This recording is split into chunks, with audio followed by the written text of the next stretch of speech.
final film about deflection bridges, let's look at what's happening in cases where we have quite a long distance between the sensor and the circuit that measures the resistance and converts it to a voltage.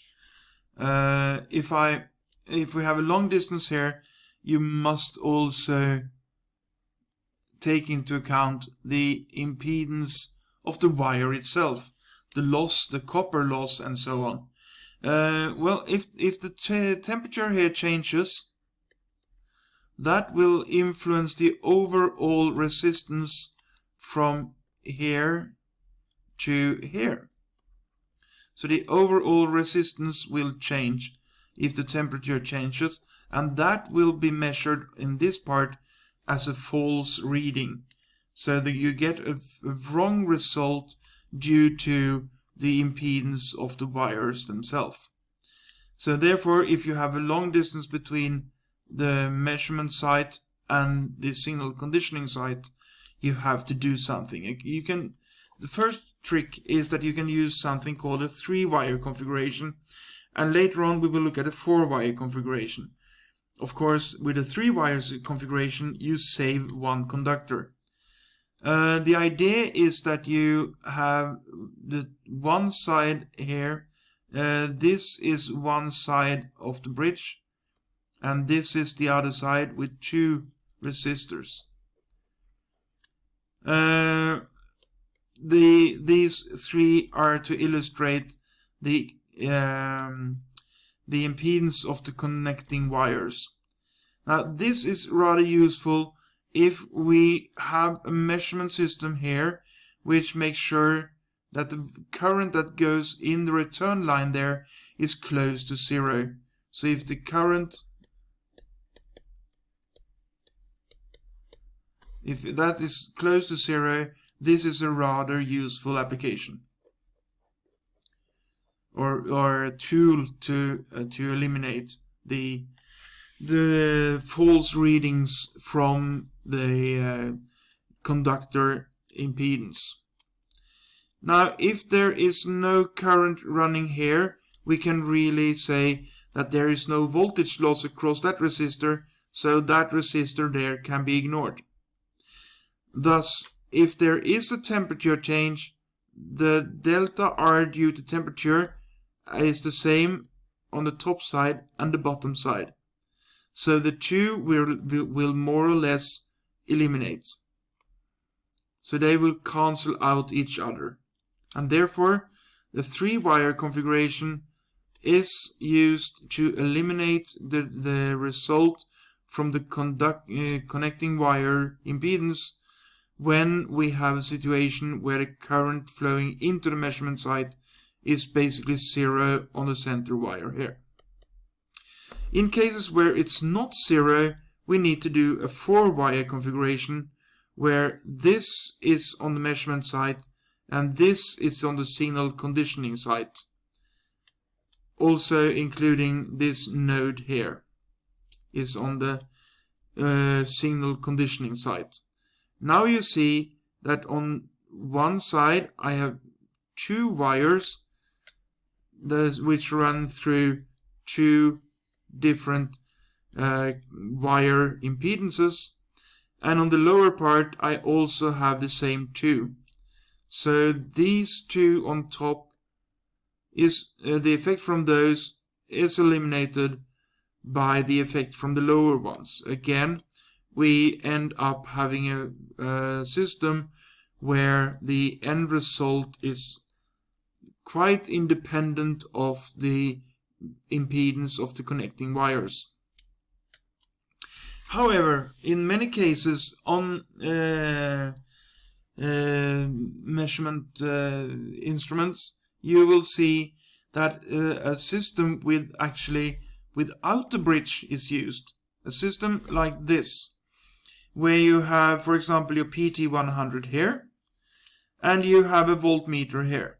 If you learned about voltmeters, you know that they have a very, very high input impedance, which means that the current that runs here is basically 0 amps.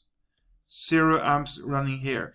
So the loss to the connecting wires the loss to a connecting wire like this is basically 0. No current multiplied by a resistance means no voltage. So you can ignore the impedance of the connecting wires. Now on this side you have a current source, not a voltage source but a current source, a constant current source. Therefore the current that runs in the circuit, basically when it comes to this node here, all the current will go down here, because remember, basically no current running into the voltmeter, and the current runs here as well. So if we have a constant voltage current source here, that will result in a constant current over here. So the V measured is the current source current is I source multiplied by RPT100. So the V measured is a function of RPT100. And if there is a load impedance here, it doesn't matter, because it doesn't stop the current. If I have a fixed current, the current will go through it anyway, and it's the current that in the end is the same as the one that runs through the PT100, and that is the one which will be measured in terms of a voltage. So this is independent of the feed wire impedance, and therefore it's very, very popular. It also includes only one resistor.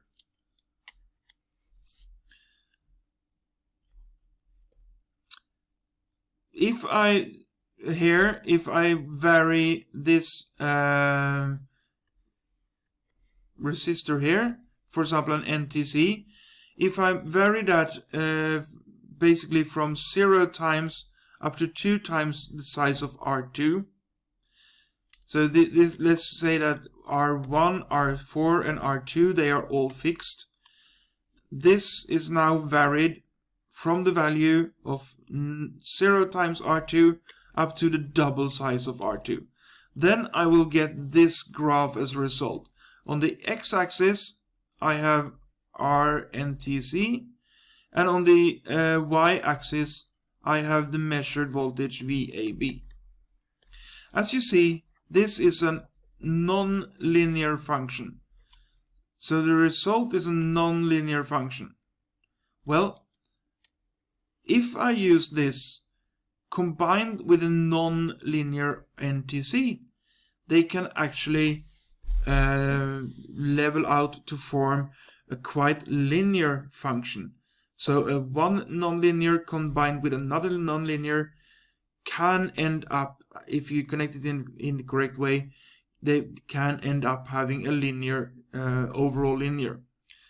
So the NTC function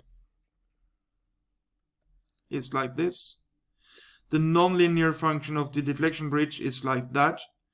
And in the end, they form a rather straight linear shape, provided that you don't use the full span of the bridge, but simply a piece in the middle. I will not go through the mathematics behind this in further detail. Just remember that you can use the quite non-linear